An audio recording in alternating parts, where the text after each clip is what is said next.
Have you ever felt the rhythm of samba in your feet, even if you've never danced it, or tasted the rich, comforting flavor of a feijoada? These aren't just random experiences, they are windows into the soul of Brazil, a culture so vibrant and complex, it's like a continent of its own. But how did this incredible mosaic come to be? What are the threads that weave together this unique tapestry of music, food, and life? Get ready, because we're about to embark on a journey through time, deep into the heart of what makes Brazil, Brazil. To understand Brazilian culture, you first need to understand that it's not one single thing. It's a magnificent blend, a cultural stew that has been simmering for over 500 years. Its story begins long before the first European ships ever appeared on the horizon. The land we now call Brazil was home to hundreds of distinct indigenous groups, each with its own language, customs, and deep connection to the earth. From the Tupi-Guarani along the coast to the Yanomami in the Amazon rainforest, these original inhabitants laid the very foundation of Brazilian identity. Their influence is everywhere, from the names of places like Ipanema and Copacabana to the use of native ingredients like manioca kai and guarana in the national cuisine. Their respect for nature and their rich folklore, full of mystical creatures like the curupira and the ayara, still resonate in the country's spirit today.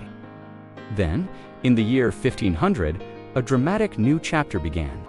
Pedro Álvares Cabral and his Portuguese fleet landed on the shores of Bahia. This marked the start of over 3 centuries of Portuguese colonization, an event that would forever change the destiny of the land and its people. The Portuguese brought their language, which would become the unifying tongue of a massive and diverse nation. They brought their Catholic faith, whose saints and celebrations would merge with other beliefs to create something uniquely Brazilian. They brought their architecture, which you can still see in the colorful colonial towns of Ouro Preto and Salvador, and their legal and administrative systems. This Portuguese influence became the dominant framework upon which modern Brazil was built. But it was far from the only piece of the puzzle. The colonial economy, especially the vast sugar plantations in the northeast, created a desperate demand for labor. This led to one of the most tragic and transformative periods in history, the mass forced migration of millions of Africans. For more than 350 years, Brazil was the largest importer of enslaved Africans in the Americas. People from diverse regions of West and Central Africa, such as the Yoruba Fan and Bantu peoples, were torn from their homes and brought to Brazil in chains. They endured unimaginable hardship, but they carried with them their resilience, their spirituality, and their rich cultural heritage. This African influence is arguably the most profound and vibrant element in the Brazilian cultural mix. In the face of oppression, they preserved their traditions, their religions, like Candomblé and Umbanda, syncretized with Catholicism, creating a powerful spiritual landscape. Their music, with its complex rhythms and call-and response patterns, became the heartbeat of Brazil. You can hear it in the soul of samba, feel it in the acrobatic dance of capoeira, and taste it in dishes like acarajé and vatapa, which have their roots in African cuisine. The African contribution is not just a part of Brazilian culture. In many ways it is. Its very essence, its rhythm, its flavor, its soul. So we have the indigenous foundation, the Portuguese framework, and the powerful African heart. These 3 pillars form the core of Brazilian culture. But the story doesn't end there. Are you still with me? Because things are about to get even more interesting. Starting in the late 19th and early 20th centuries, a new wave of immigration swept across the country. Brazil opened its doors to the world, seeking to populate its vast territory and fuel its growing coffee economy. Millions of people arrived, bringing their own dreams and traditions. Large numbers of Italians came, profoundly influencing the accent and cuisine of São Paulo, which now boasts one of the largest Italian populations outside of Italy. They were followed by Germans who settled in the south, creating towns that still retain a distinctly Germanic character. The Japanese arrived, establishing the largest Japanese community outside of Japan, also centered in São Paulo, and introducing their own agricultural techniques and culinary traditions, like sushi, which has become a national favorite. And let's not forget the waves of Spanish, Polish, Syrian, and Lebanese immigrants, each group adding another layer of flavor, another thread to the national tapestry. This constant influx of people created a society defined by miscegenation, or miscegenation, the mixing of ethnicities and cultures. This process wasn't always harmonious, and it's intertwined with a complex and often painful history of race and social hierarchy. But it also fostered a unique cultural phenomenon.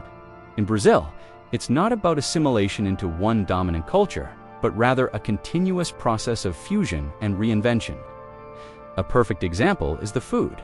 Feijoada, Brazil's national dish, is a hearty black bean stew with pork. Its origins are debated, but it tells the story of Brazil on a plate. The beans, native to the Americas. The pork cuts, brought by the Portuguese, and the slow cooking method, perfected in the slave quarters. It's a dish born from necessity and history, now a symbol of national celebration. Now, let's talk about the soundtrack of Brazil. Music and dance are not just entertainment here. They are fundamental expressions of life. The most famous of all, of course, is samba. Born in the Afro-Brazilian communities of Rio de Janeiro in the early 20th century, samba is more than just a rhythm. It's a celebration of life, a form of social gathering, and a powerful vehicle for storytelling. Its energy culminates every year in Carnival, the world's most famous party. Carnival is the ultimate expression of Brazilian cultural fusion, a spectacular explosion of music, dance, and creative freedom where the lines of society blur for a few magical days. But Brazilian music is so much more than samba. There's the cool, sophisticated bossa nova, which blended samba rhythms with the harmonies of American jazz in the 1950s and 60s, charming the world with songs like The Girl from Ipanema. There's forró, the joyful, accordion-driven music of the Northeast, perfect for partner dancing. And there's a whole universe of regional music, from the Amazonian carimbo to the southern sertanejo. This incredible cultural richness is precisely why Brazilian culture is so important, not just for Brazilians, but for the world. It's a living example of how different peoples can come together and create something new, vibrant, and beautiful. In a world often divided by differences, Brazil offers a model, however imperfect, of cultural synthesis. It shows that identity doesn't have to be rigid or singular. It can be fluid, multiple, and constantly evolving. The Brazilian jeitinho, or the little way, is a famous cultural concept describing a knack for finding creative, often unconventional solutions to problems. It reflects a flexibility and optimism that is born from navigating a complex and often challenging social reality. This creativity is also evident in Brazil's contributions to art, from the modernist paintings of Tarsila do Amaro and the sculptural landscapes of Roberto Burle Marx to the world-renowned street art of São Paulo. So, what was it like in the past, and how has it evolved? In the colonial past and during the empire, Brazilian culture was highly stratified. The European elite tried to replicate the high culture of Lisbon and Paris, often looking down upon the indigenous and African traditions that were flourishing among the common people.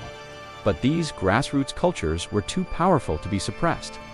Over time, what was once considered marginal began to define the nation. Samba, once persecuted by the police, became a national symbol. Capoeira, once an outlawed practice, is now a respected martial art and a cultural export.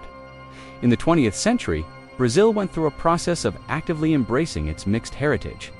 Movements like modernism in the 1920s encouraged artists to cannibalize foreign influences and create a uniquely Brazilian artistic language.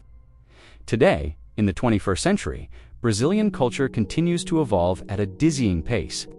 Globalization and the internet have brought new influences, from American hip-hop, which has fused with local rhythms to create a powerful new voice in the favelas, to K-pop, which has a massive following among Brazilian youth.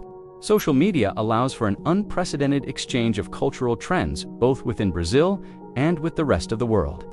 The culture is constantly reinventing itself, yet it remains deeply connected to its roots.